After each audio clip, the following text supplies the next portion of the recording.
रामकृष्ण हरी मंडळी मी माऊली नरवडे तुमचं स्वागत करतो आजच्या व्हिडिओमध्ये, ज्याचं की चॅनलचं नाव आहे बळीराजा न्यूज चॅनल। आणि आज लाडक्या बहिणीसाठी एक महत्त्वाची बातमी घेऊन आलेलो आहे। सर्वांनी ध्यानी ठेवा, कारण की आता खूप सोशल मीडियावर एक अफवा फैलवत आहे की जूनचे महिन्याचे पैसे भेटणार नाही आहेत।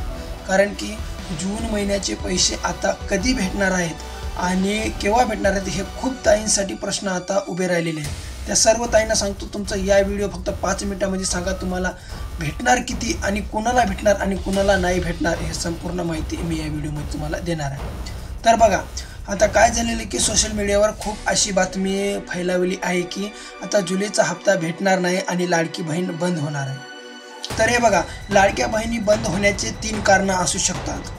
याचं तुम्ही संपूर्ण ध्यानपूर्वक ऐकलं तर तुम्हाला समजेल। तर बघा, पहिलं कारण जर आपण ऐकलं तर पहिलं कारण असू शकते की जे अपात्र महिला आहेत त्यांनी चुकीच्या पद्धतीने पैसे घेतले आहेत आणि अजून अशा किती महिला आहेत हे बघण्यासाठी सर्व राज्य सरकारला त्याची छाननी करावं लागत आहे आणि राज्य सरकारने ती छाननी केलीसुद्धा आहे।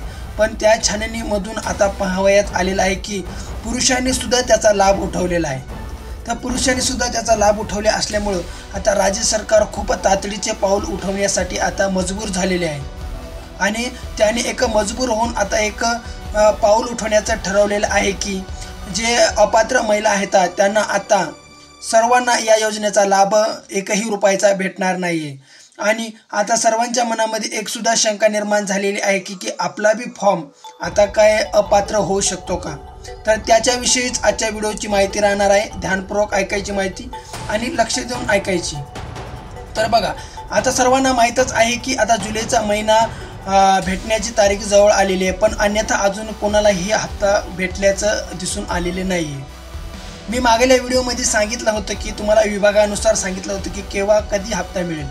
त्या हप्त्यामध्ये असं निवडून आले की काही ताईंनाच हप्ते भेटलेले आहेत, पण काही ताईंना अजूनसुद्धा हप्ते भेटले नाही। तेच जून महिन्यामध्ये सुद्धा झाले होते। जून महिन्यामध्ये सुद्धा खूप ताईंना कमीत कमी सरासरी 10 लाख ते 3 लाख ताईंना प्रत्येक विभागातून त्यांना पैसे भेटले नाही आहेत, कारण की त्यांचे फॉर्म अपात्र करण्यात आलेले आहेत। आणि या संदर्भामध्ये आता एक मोठी बातमी सुद्धा समोर आली की आता का लाडकी बहीण का बंद होणार का लाडकी बहीण बंद होणार, आम्हाला पैसे भेटणार का नाही।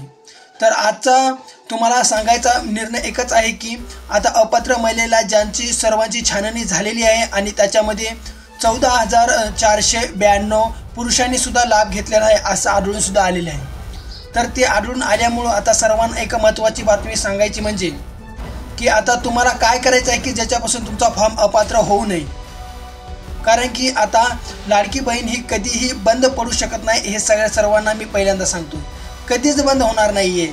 किती जरी कोण प्रयत्न केला तरी पण लाडकी बहीण बंद होऊ शकत नाही, कारण की हे राज्य सरकारने खूप मोठा निर्णय घेतलेला आहे की आता जर लाडकी बहीण बंद झाली तर आम्ही आता या सरकारामध्ये राहणार नाही आहेत। कारण की लाडकी बहीण एक असा निर्णय आहे की ज्याचे गोरगरिबाचा खूप मोठा फायदा होणार आहे आणि खूप मोठा फायदा झालेसुद्धा आहे। तर लाडकी बहीण कधीही बंद होणार नाही। तुम्हाला फक्त हे 2 कामं करायचे आहेत जेणेकरून तुम्ही आता लाडक्या बहिणीतून अपात्र होणार नाहीत। जर तुम्ही अपात्र झाले असाल तर तुम्हाला ध्यानपूर्वक मी सांगतोय, जी माहिती सांगतोय ती लक्षपूर्वक ऐकत असाल म्हणून तुम्हाला आता माहिती सुरू करतोय। हे बघा, तुम्हाला तुमच्या बँकेमध्ये जाऊन KYC आहे का हे चेक करायचं खूप अनिवार्य आहे। जर तुम्ही हे चेक केलं नाही तर तुम्ही अपात्र मानल्या जातील, कारण की आता राज्य सरकारने काटकसरीचे निर्णय घ्यायला सुरू केलेले आहेत। तुम्ही जर कोणत्याही गुन्ह्यामध्ये जर आढळलात, कोणत्याही चुकीमध्ये आढळलात तर डायरेक्ट तुम्हाला अपात्र करण्यात येईल। त्याच्यामुळं तुम्हाला मी सांगतोय, सर्वांनी आपलं DBT चेक करून घ्यायचं आहे। आणि तसंच DBT चेक केल्यानंतर सर्वांनी एक महत्त्वाची दुसरी गोष्ट करायची म्हणजे जे आपला फॉर्म आहे ज्यांचा रिजेक्ट व पेंडिंग झालेला आहे त्यांनी आपली तक्रार नोंदवायची आहे। CSC सेंटरवर तुम्ही जाऊन तक्रार नोंदवू शकता। वसमत इथे जर पाहिलं तर सर्वांना सांगतोय, वसमत तालुक्यातील वैद्यकीय ऑनलाईन सर्व्हिस या चॅनलवर जाऊन किंवा या दुकानावर जाऊन तुम्ही आमच्या चॅनलवर जाऊन सुद्धा त्यांच्या दुकानाचा संपर्क विचारू शकता। आणि जर तुम्हाला भेट द्यायची असली तर तुम्हाला त्यांचा पत्तासुद्धा सांगता येईल। वसमत येथील मोंडा रोड सातपुते दवाखान्याच्या बाजूला वैद्यही ऑनलाईन म्हणून तुम्हाला सर्वांना भेटून जाईल। सर्व तुम्हाला जे काही कामं आहेत तिथे तुम्ही करू शकता।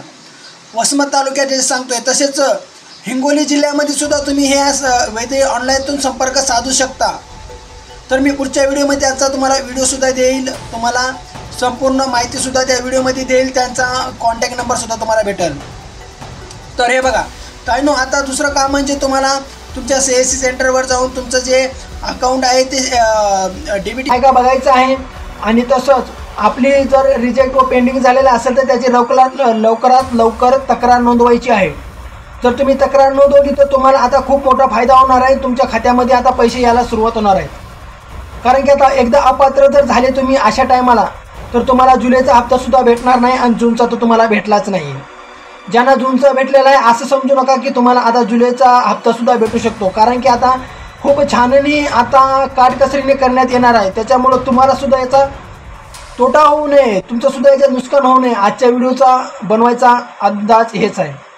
तर सर्वांना सांगतोय ध्यानपूर्वक तुम्हाला माहिती समजली असेल, त्याच्यामुळे सर्वांनी लक्ष देऊन ही माहिती ऐकली असेल असं गृहीत धरून मी आता समोरच्या बातमीला सुरू करतोय। तर हे बघा, आता ज्यांचे सर्व ओके आहे त्यांच्यासाठी माहिती सांगतो की जुलैचा हप्ता जो आहे तो पडायला सुरुवात झालेला आहे। 1,500 तुमच्या खात्यामध्ये येतील। सर्वांना 2 तारखेपर्यंत किंवा उद्यापर्यंत 1 ते 2 तारखेपर्यंत तुमच्या खात्यामध्ये हप्ता आलेला दिसेल 1,500 रुपये। त्याच्यामुळे सर्वांनी काही घाबरून जायची तेवढी गरज नाही, पण आपलं जे DBT आहे ते चेक करणं तुम्हाला जरुरी आहे। काहीच नाही, 1 10 रुपयामध्ये तुम्हाला तुमच्या CSC सेंटरवर जाऊन DBT चेक करून देतात। जर आता जर काही कारणामुळे जर तुमचं DBT जर बंद पडलं असेल तर तुम्हाला त्याचा खूप मोठा तोटा होणार आहे, तुम्हाला 1ही रुपया भेटू शकणार नाही। त्याच्यामुळे DBT असेल तरच तुमच्या खात्यामध्ये पैसे येणार आहेत, हे सुद्धा तुम्हाला महत्त्वपूर्ण माहिती आहे। त्याच्यामुळे तुम्हाला सांगतोय आजची माहिती जी आहे ती तुम्हाला खूप लाभदायक झालेली आहे असं मला वाटतं आहे। तर संभाजीनगरमध्ये तुम्हाला जर पाहिलं तर तुम्हाला उद्या सर्वांना तुमचा हप्ता तुमच्या मोबाईलवर आलेला दिसेल, नाहीतर 5 तारखेपर्यंत ज्यांना आला नाही त्याला सुद्धा दिसेल। तसेच अमरावती विभागामध्ये तुम्हाला सुद्धा 3 तारखेपर्यंत तुमच्या मोबाईलच्या जो बँक DBT आहे तुम्हाला मोबाईलवर मेसेज आलेला दिसेल। आणि सर्वांना सांगतो 21,000 कोणालाही पडणार, 2100 रुपये कोणालाही पडणार नाही आहेत, 1,500 रुपयेच पडणार आहेत। त्याच्यामुळं सर्वांनी काय 2100 रुपये भेटणार किंवा 1,500 रुपये भेटणार असा मेसेज कोणी करायचा नाही। आणि सर्वांना एक सांगतो की एक ताईने मला आता कमेंटमध्ये मी ऐकली, त्यांची कमेंट मी ऐकली, तर ते मला म्हणत होते की ज्यांचे फॉर्म सुरू झाले नाही त्यांचं काय। तर ताईंनो घाबरून जायची काही गरज नाही, तुमच्यासाठी मी काही ना काहीतरी निर्णय घेऊन येणार आहे। जर अपडेट आली तशीच तुम्हाला सर्वांना माहिती देणार, त्याच्यामुळं थोडंसं धीर धरा, कारण की सध्या तर काही चालू नाही आहे। तर चला, आजच्या व्हिडिओची माहिती एवढीच होती। तुम्हाला माहिती समजली गरज धरून आजच्या व्हिडिओमधून मी तुमचे आभार मानतो की तुम्ही माझा व्हिडिओ पाहिला।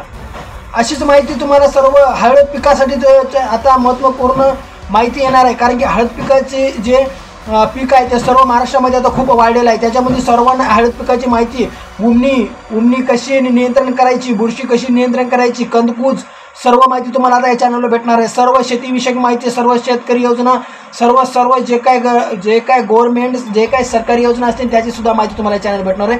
त्याच्यामुळे चॅनलला आधी सबस्क्राईब करा, लाईक करा आणि हाईप करा विसरू नका। तुम्ही लाईक केलं की तुम्हाला हाईपचं बटन खाली दिसेल, त्याच्यामुळे हाईपसुद्धा करा। तर चला, आजच्या व्हिडिओमधून मी तुमच्या सर्वांचं आभार मानतो की तुम्ही माझा व्हिडिओ पाहिला आणि व्हिडिओ इथं संपतो। दुसऱ्या व्हिडिओसाठी तुमच्यासाठी खूप महत्त्वाची बातमी घेऊन येतोय, त्याच्यामुळं धन्यवाद।